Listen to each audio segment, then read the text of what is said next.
అత్యధికంగా డబ్బు దోచుకున్నాడు ఈ రాష్ట్రంలో ఏ పార్టీలో ఉన్నాడు? నాకు నిజంగా చెప్తున్నా, అంత కోపం ఉంది, బాధ ఉంది, బాధతో మాట్లాడుతున్నా. నాకేమీ వచ్చేది ఆశించేది ఏం లేదు. ఇన్ని రోజులు బాధతోటి కసితోటి పనిచేసా. ఎవడ రాకపోయినా ధైర్యంగా మీతో కూర్చొని డిబేట్లు చేసిన రోజులు ఉన్నాయి మన ఇద్దరం. వెంకటకృష్ణ గారు ఎక్కడ భయపడలా, ఎవరికి భయపడలా, భయపడేదే లేదు. ప్రజల కోసం మాత్రమే పనిచేశాం. తెలుగుదేశం పార్టీ కూడా ప్రజల కోసమే పనిచేసింది. ఈ వయసులో చంద్రబాబు నాయుడు గారు కూడా కేవలం రాష్ట్రం కోసం తప్పితే ఆయనకి జరగంది లేదు. విషం చిమ్ముతారు ప్రజల గుర్తు పెట్టుకోండి. ఇవాళ నుంచి పథకాల మీద విషయం, ఆయన ఇచ్చిన హామీల మీద విషయం, రోడ్ల మీద విషయం, ప్రతి ఒక్కదాని మీద విషయం, మందు మీద విషయం. నేను ఈ సందర్భంగా ఇంకో విషయం కూడా చెప్తున్నాను వెంకటకృష్ణ గారు. ప్రజలు ఎన్నో ఆశలు పెట్టుకొని ఎంతో ఎంతో ఎట్లాంటి అది ఎడారిలో ఎండమావిలాగా ఒక నీటి చుక్క కోసం ఎలాగైతే ఆతృత పడుతున్నారో ప్రజలు బాబు గారి మీద అంత నమ్మకం పెట్టుకున్నారండి. ఈ సందర్భంలో చాలా మంది పార్టీ మీ తెలుగుదేశం పార్టీ కార్యకర్తలకు కూడా చెప్తున్నా, ఊరికే లేనిపోయిన ఇష్టం వచ్చినట్లు సవాళ్లు, ఈ గేలిగా మాట్లాడటాలు ఇలాంటివి చేయకండి. దీని వల్ల చంద్రబాబు నాయుడు గారికి నష్టం జరుగుతుంది.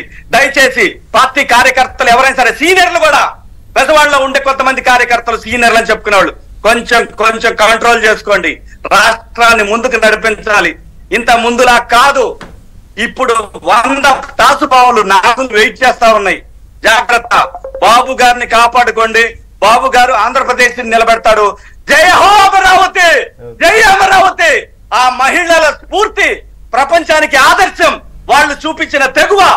నాకు వెంకటకృష్ణ గారు, నేను తొందరగా కట్ చేస్తా, నాకు ఆవేశం వస్తా ఉంది. కానీ చెప్తున్నా, ఆంధ్రప్రదేశ్ కోసం జీవిరెడ్డి గారు మీకు ప్రత్యేకమైనటువంటి కృతజ్ఞతలు. మీరు ఎటువంటి పార్టీతో సంబంధం లేకపోయినా కూడా, పార్టీలో ఎటువంటి ఫలితం తీసుకోపోయినప్పుడు కూడా, మొదటి నుంచి కూడా నాకు కూడా ఎన్నోసార్లు మీరు ఫోన్ చేసి చెప్పారు, జాగ్రత్తగా మాట్లాడండి, ఎవరితో వాళ్ళు పెట్టుకోవద్దు. నాకు బాగా గుర్తు. బ్యాక్ ఎండ్ లో మీరు ఎంత సపోర్ట్ చేశారో కూడా ఆన్ స్క్రీన్ కాకుండా వీళ్ళందరితో పెట్టుకుని మీ విలువలు తగ్గించుకోవచ్చు. ఎవరితో కూడా కాంపిటీషన్ వెళ్ళొద్దు. వాడు ఎదగటానికి తప్పితే రాష్ట్రానికి ఉపయోగపడటానికి కాదు. ఎవరితో కాంపిటీషన్ వద్దు. మన ఎజెండా ఆంధ్రప్రదేశ్, స్వర్ణాంధ్రప్రదేశ్, తెలుగుదేశం పార్టీ ఆధ్వర్యంలో అమరావతి. ఎవడరా 3 రాజధానులు? ఎవడు అనుకుంటాడు 3 రాజధానులని? ప్రజలు కోరుకునేది ఒక్క రాజధాని. ప్రపంచంలో లేని 3 రాజధానులు ఎక్కడి నుంచి వస్తాయి?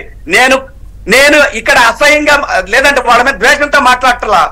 5 సంవత్సరాల కసి, 5 సంవత్సరాల క్రితం రజనీకాంత్ అనే ఒక మూర్ఖుడు, వాడు నిజమైన వెన్నుపోటుదారుడు.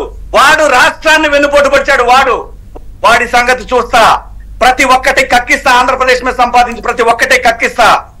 గుర్తుపెట్టుకో. జర్నలిస్టు బిళ్ళ వేసుకొని రాష్ట్రాన్ని దోచుకోవాలి, భయపెట్టాలి, రేపటి నుంచి టీడీపీని విమర్శించాలి, బ్లాక్ మెయిల్ చేయాలి. ఇలాంటి ఇంకా కుదరవు. రాష్ట్రం మీద విషం చిమ్మితే ఎవరిని స్పేర్ చేసేదే లేదు. నేనైతే ఎవరిని స్పేర్ చేసేదే లేదు. నా స్వార్థం ఏమైనా ఉంటే మీరు నన్ను స్పేర్ చేయొద్దు. ఆంధ్రప్రదేశ్ జోలు రావద్దు. ఎవడు అమరావతి కట్టలేదు. అమరావతిలో కొన్ని వేల అపార్ట్మెంట్లు రెడీగా ఉన్నాయి అధికారుల కోసం. జస్ట్ వాటికి ఫినిషింగ్లు చేయాలంటే. అమరావతి కట్టలేదని చెప్పి జర్నలిస్ట్ సాయి గుర్తుపెట్టుకో. జాగ్రత్త. హద్దులు మేరద్దు ఎవరో. ఒక్కళ్ళు కాదులే కాదు మిత్రమా, ఇట్లా ఒక్కళ్ళు కాదు. ఇప్పుడు మన పేరు పెట్టుకుని చెప్పుకుంటూ పోతే దాదాపు 10 మంది ఉన్నారు ఇట్లా. అమరావతి అన్నోళ్ళు ఉన్నారు, అమరావతి అన్నోళ్ళు ఉన్నారు. వీళ్ళందరూ మేధావులు ముసుగులో వీడియోల మీద వీడియోలు చేసి, వ్యాసాల మీద వ్యాసాలు రాసి అంతా చేసిన వాళ్ళే వీళ్ళందరూ. ఇప్పుడు ఇప్పుడు ఎందుకు కాదండి, ఒక మాట గమనించండి. ఎగ్జిట్ పోల్స్ వస్తుంటే కూడా అసలు కీలకమైన సంస్థలు ఇచ్చిన పోల్స్ ని మాట్లాడకుండా ఊరు పేర్ల సంస్థలు వీటిని వేసుకుని వాటి గురించి గంటలు చర్చలు పెట్టారు. అప్పటికప్పుడు పీడిఎఫ్ లో డాక్యుమెంట్ ఎడిట్ చేసుకుని అదే సర్వేలో ప్రజల కంటే ఎవరు గొప్పవాళ్ళు లేరు సోదరా.